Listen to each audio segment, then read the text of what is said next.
सांबादिक जगतर जड़े चर्चित निर्भीक चेहरा जी कि साधारण लोकों समस्यार कथा हेउ अबा आदिवासी हकर कथा को अति निखुण भाव में उपस्थापन कर व्यक्ति अनेक निर्भीक सांबादिक गठन क्षेत्र में जड़े बिंधाणी जहाँ को अकाल वियोग सांबादिक जगत में एक विराट शून्यस्थान।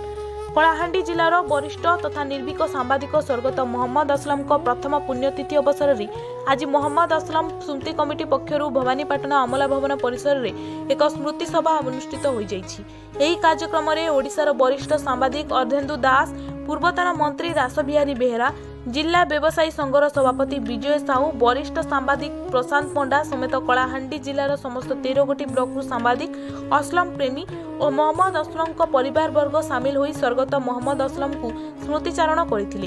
एही अवसर में जिलार विकास क्षेत्र में स्वर्गत मोहम्मद असलम कौन भूमिका थिला से उपरे उपस्थित सांबादिक माने आलोकपात करथिले। आमे जो सांबादिक भाई मैंने अच्छे ओडिशा रे बा पूरा सांबादिक जगत गोटे सुयोग्य संतान को हरैछि। जमती कहूली मोर वक्तव्य रे जे आमे जड़े हीरा को हरैछे एवं असलमकर सबुठ बड़ गुण होछि जहाँ मु अनुभव करछि 15 वर्ष तांक सहित काम करबा भितरे तांक पाखरे गोटे संपादक हैला भली एडिटर हैला भली गोटे योग्यता थिला। तेणु मु व्यक्तिगत भाव में कहबी जे ओडिशार सांबादिक जगत जड़े भल एडिटर को मध्य हरैछि।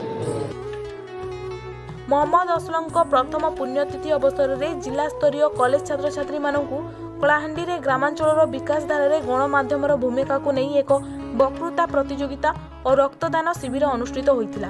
एथिरे कलाहांडी जिलार चाषी समस्या हेउ कि लाल बाहिनीर तांडव लीला हेउ सबुठारे तांकर थिला उपस्थिति। एणु स्वर्गत मोहम्मद असलम वियोग जिला एक अपूरणीय क्षति बोली समस्ते व्यक्त करथिले।